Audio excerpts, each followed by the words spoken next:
Hey guys, welcome back to another video. So in today's video, we're going to have a look at the iPhone SE. Now the iPhone SE is on its 5th year of support and she's still chugging along for 2020. So that's really great to see, especially on a 5-year-old device. And the SE in 2020, I just wanted to see whether it's still worth considering this device in 2020, as you can get it for dirt cheap. And it still supports the latest iOS 13.3.1 and is expected to get iOS 14. I will talk about that a bit later in the video. Now, the iPhone SE in terms of build quality again is perfectly reminiscent of the iPhone 5 and the 5S design. However, you do not get the chamfered edges, and that really does help in durability. It doesn't scratch that easily, and if you keep this device in a case, it's still going to look pretty much in mint condition. In terms of the display, it's just a 4-inch display, and it is an LCD. It's not laminated or anything like that. It does not have True Tone or any of the fancy features. However, it gets really nice and bright, nice and vibrant, good color reproduction of the display, and overall it's a pretty good display even in 2020. Now, as I said, viewing angles are good, color reproduction is good, and overall it's a really good display. The only issue is that the display is really tiny in 2020, and that does cause issues. And I will talk about that as we move ahead. Now, looking at performance, the iPhone SE is supported by the Apple A9 processor with 2 GB of RAM. We have a 12 megapixel camera at the back, which does shoot 4K video, 1.2 megapixel camera on the front, a headphone jack, and a download firing speaker. Now, in terms of performance, the Apple A9 has been performing extremely well for the iPhone SE even in 2020. The A9 was a champ when it came out during the launch of the iPhone 6s, and it still is a champ right now. As you can see, no issues whatsoever. Apps open up nice and quick. It is completely supported by iOS 13. You can download almost any app on the App Store, any game on the App Store, and the A9 is going to be able to support it. Even when it comes to third-party applications, there's barely any delay. Everything opens nice and quick. It's nice and snappy. You really don't have to worry about performance or waiting. As you can see, things are really nicely loading up pretty well.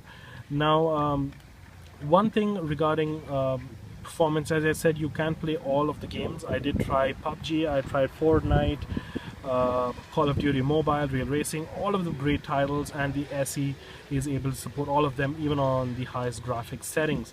Now obviously, if you're going to play those heavy titles on the SE, the battery life is going to nosedive. It does get quite hot at the back when you do play those heavy title games, but again, you can just connect it up to a charger, but that is something you should know. Now, also another thing regarding the SE is the camera. You can, as I said, you can shoot 4K video. However, it will max out at 4K at 30 FPS. You do not get 60 FPS on the SE.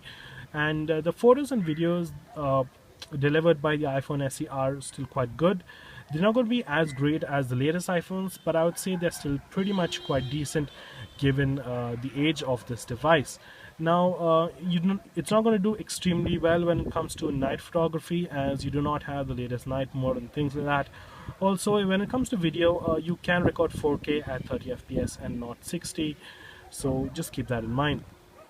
Moreover, when it comes to the overall experience of using the SE, especially when you're consuming media or, as I said, when you're playing games, one of the drawback is mainly this display, as I said before. As you can see, the display is really tiny. It's especially with 2020.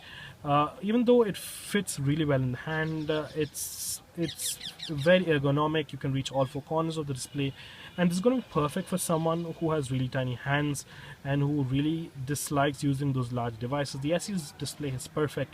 However, when it comes to web browsing or watching media or playing those intensive games, you will notice that the display, just because of its size, especially, you will have a lot of issues playing those games because you'll have the display really crowded up with all the controls of those games, and it really takes away from the experience of playing those games on the iPhone SE, even though the device is able to play those games. As you can see, this is Apple's website, and it is already looking pretty much cluttered with a big bar on the top, and once you scroll up, it gets even tinier with all of these bars. So overall, it really takes away from the experience just due to the size of this display. Now, moving ahead, another drawback I see with the iPhone SE is its battery. We are at 1624 milliamp hours, and my battery capacity is at 97%. Now even at 97%, there's no way you can get through the entire day with the SE. Even if you're a light to average user, you'll at least have to top it up once throughout the day, because that tiny little battery is just not going to be able to support the demanding games and the apps of 2020. So that is something you have to keep in mind, and if you're a really heavy user, you will have to top this device quite a few times throughout the day. Now, one great aspect of the SE is that it's still supported with iOS 13. So as you can see, we are on 13.3.1, which is the latest version of iOS 13, and that does bring dark mode. The SE is completely supported by iOS 13. You get all the bang features, you get all the latest stuff with iOS 13, and it performs really well.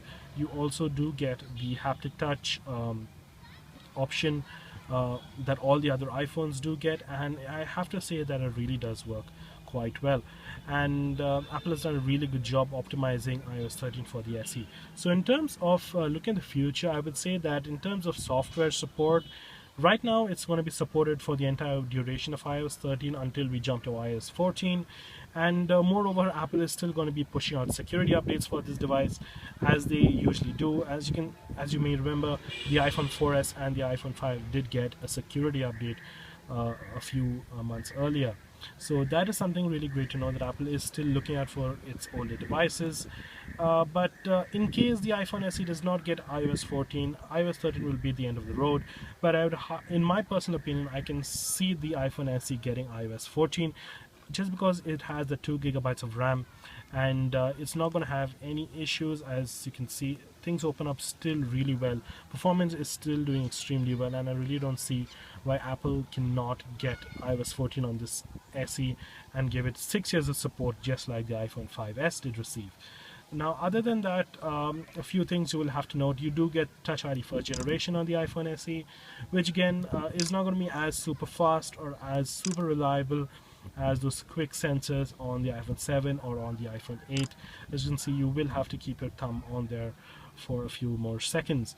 Other than that, it's just a downward firing speaker, so the overall audio experience isn't going to be as loud or as rich compared to dual firing speakers on the iPhone 7 and above. And moreover, we are expecting a successor for the iPhone SE. It is going to be called either the iPhone 9 or the iPhone SE 2. I really don't know. But based on all the rumors, it's going to look pretty much like the iPhone 8. It will have a rear glass panel with wireless charging, and pretty much we really don't know a lot about this device, but it's going to be based on the same formula of the iPhone SE. So it's going to have the internals of the latest iPhones. You will get the Apple A12 processor with the older design of the iPhone 8, which is pretty much how the SE was born. It had the internals of the then latest iPhone 6s, so we had the A9 processor with the body of the iPhone 5s. So guys, I would personally recommend you to hold off and just wait. If you are really interested in picking up the SE, just wait for the successor of the iPhone SE. So that is supposed to be coming around towards the end of March. The announcement is somewhere during the end of March, so that could be either an online event, or Apple could just do an online website refresh. Now again, that's going to depend upon the current situation with the outbreak and things like that. So stay tuned for that device, since you're going to get a lot more out of the device: a larger display, a larger battery, a fantastic processor, and again, much more years of software support. Also, in terms of pricing, the new successor of the iPhone SE is rumored to get started on $399. Now, if you're someone who isn't willing to spend that much money, or who's in a tight budget, the iPhone SE is still pretty decent. As you can see, as I did mention, a lot of times the performance is still doing great. The camera is quite decent, and it can easily get you through 2020, no issues. But I would personally put my money towards an iPhone 7 or an iPhone 8. I would really skip the SE, just because of the fact that it's really tiny for 2020. You lose out a lot of screen real estate, and you're really not going to enjoy the overall experience of using this device day in and day out, especially if you're someone who loves a lot of who does consume a lot of videos, who does play a lot of games. The iPhone SE is really not going to keep you that happy day in and day out. So that's it, guys. If you did like the video, hit that like button and that subscribe button, and I will see you in the next one. Peace.